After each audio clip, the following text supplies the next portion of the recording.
What's going on, guys? I'm Tim Kelly. This is Phillies Stoplight on Pattison, and it was not a good week for the Phillies in New York up at Citi Field. It has turned into a house of horrors. They have now lost 10 straight games in a row, including the postseason, after getting swept by the Mets this week. And where you could say Tuesday you had a chance to win, you ultimately lost it late in kind of crushing effort.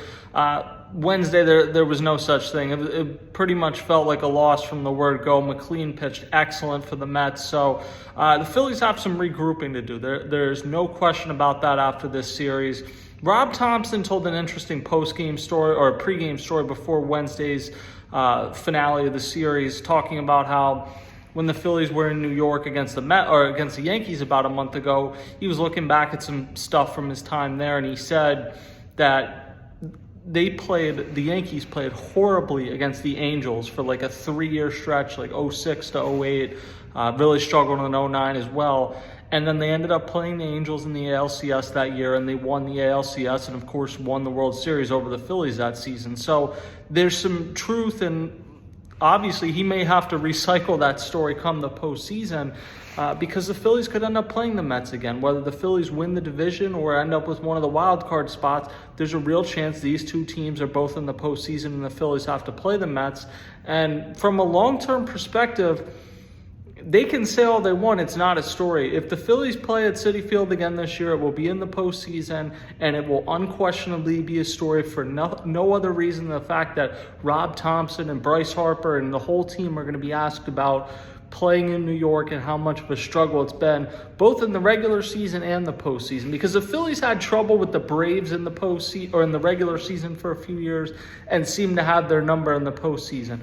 It hasn't mattered whether it's been regular season or postseason. They've struggled against the Mets overall this year, and they've really struggled at Citi Field now for a couple seasons, including being swept this week and losing in the postseason last week. So there's not some huge hot take message here. The Phillies are still up 4 games in the NL East. You'd still rather be in their situation than in the situation of the Mets. And I don't look at the Mets as a team that is proved this week that they're significantly more gifted or talented than the Phillies, but it is a real thing right now that the Phillies have played horribly in New York the last couple seasons. They need to figure that out from a long-term perspective, whether that's this postseason or when they go to Citi Field next year.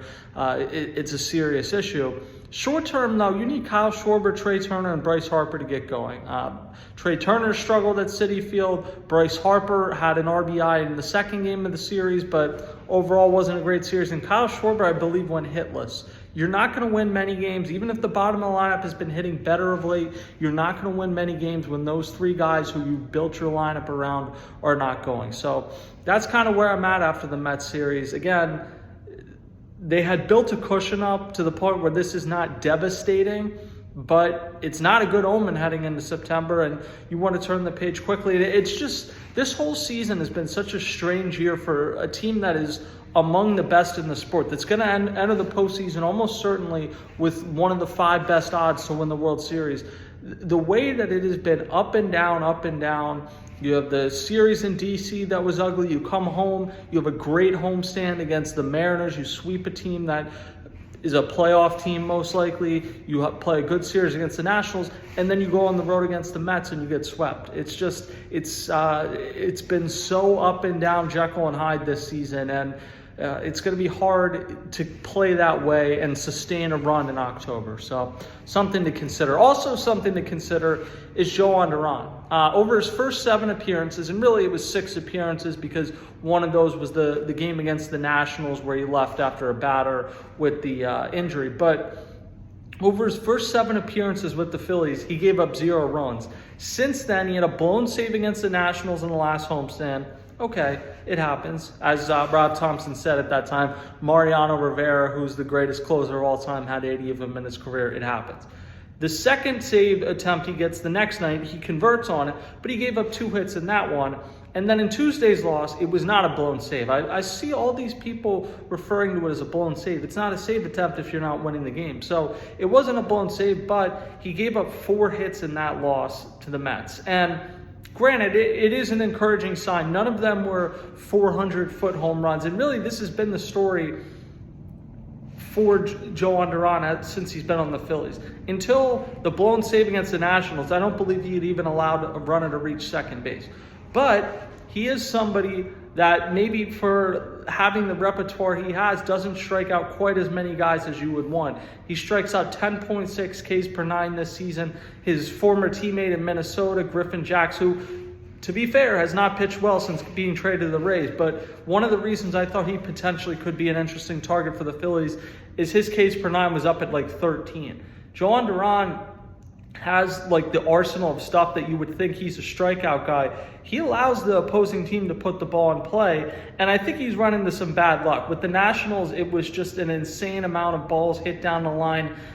You don't want to say lucky, but it was a lot of defensive swings where it felt like they were laid on 102-mile-an-hour pitches, stuck their bat out, managed to hit it down the line. Rod Thompson was asked about it during last homestand, and he said they went back, and over the last 2 years, he had 4 balls hit down the line, and 3 of them had come in a 2-night span. So there was some bad luck, and even in the blown save against the Mets, again, you had the bloop into no man's land in left field. That happens. Nimmo hits the game-winning hit. Maybe if you're at normal depth, which I understand why they weren't in that situation, but maybe if you're at normal infield depth, Trey Turner is able to make a play on that. With the infield in and in the double play depth, it was just hit too hard. But it is a little concerning the amount of contact he's giving up. So again, this is not sounding the alarm bells. Of course, you do not have any buyer's remorse or anything like that. I think Duran was an excellent pickup, but maybe like the honeymoon period where he can do no wrong, that part maybe has ended. You still expect him to come through and be a great closer, but you now have seen what it looks like maybe in some of the outings where he's not. So just kind of something to file away.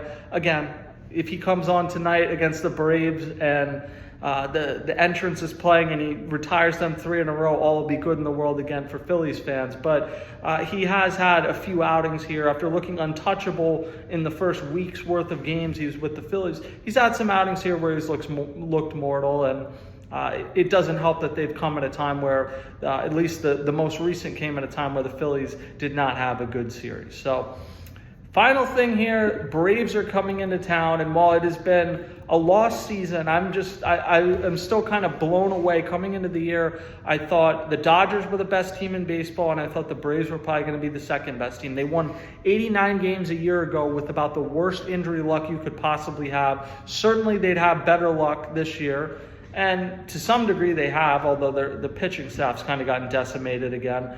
But they're just, from the word go, they haven't been a good team this year. They've had things go against them. It kind of feels like maybe things are ending for Brian Snitker. Maybe a guy like Ozzie Albies could use a change of scenery. You had the Jerks and Profar suspension. So there's some things that maybe lead you to believe the Braves are going to have to shake some things up in the offseason. With that said, while their pitching is bad in the first 2 games, they're going to send Cal Quantrill to the mound against Aaron Nola. And I know Aaron Nola has not had a great season, but most recent outing, velocity was up. Cal Quantrill has a 5.51 ERA. This should be a game that the Phillies win with relative ease. By the way, Powder Blues will be back tonight for the first time since I think May. Grace Del Pizzo wrote an article about it on Phillies Nation. It was Phillies Nation. Old habits died hard. On Pattison, Grace Del Pizzo wrote a story about it, that they hadn't worn it since the doubleheader they had against the Braves earlier this season, game 1 of that doubleheader. So that'll be a fun thing at this game. Friday, Bryce Elder's got a 6.12 ERA. He goes against Ranger Suarez, who didn't pitch in this Mets series but was the NL Player of the Week based off of 2 excellent starts against during the last homestand, 1 against the Mariners, 1 against the Nationals. They need him to get going, or to stay going, because obviously he had struggled mightily out of the gate after the All-Star break. They need him to build off these 2 excellent starts he's had. But the Phillies unquestionably have the pitching advantage the first 2 matchups of the series. Game 3, Christopher Sanchez will go. Obviously you feel very good about that, but in all likelihood, unless there's a change, Chris Sale is going to be coming back from a rib injury. I believe he had something pretty similar to what Aaron Nola had. So Chris Sale comes back, and he's about as difficult of a look for left-handed batters as you're going to find. So if he is right and he is on, the version you saw last year that won the Cy Young, the version that's made, I believe, 9 All-Star teams, and is going to, despite having quite a bit of injuries in his 30s, is going to have a pretty compelling Cooperstown case. That's a tough matchup. So Chris Sale against Christopher Sanchez, it should be a fun matchup, but that's one where even guys like Bryce Harper and Kyle Schwarber that normally hit lefties against Chris Sale, that's tough to go against him. So you want to head into that Saturday game, I think, having won the first two, because you're facing one of the best pitchers of this generation, and you don't know what's going to happen. And then Waldrop's going to go for the Braves Sunday. He has been tremendous. He's 4-0 with a 0.90 ERA. He goes against Jesus Luzardo, who had just a strange outing Tuesday in Queens, Flushing, whatever you want to call it. He did not pitch great, but I think it's fair to say the home plate umpiring was so bad in that game, and it was bad for both sides, but it was worse for the Phillies. And the ump auditor, the account on Twitter, kind of bared that out. That certainly affected him in that game, but he seemed amped and wired more so than he normally is early in that game to try and kind of make a statement. It felt like didn't happen. But he had pitched well in the few starts before that. So they need him to get back on track. That game will be on Sunday Night Baseball. A couple other notes about the Braves.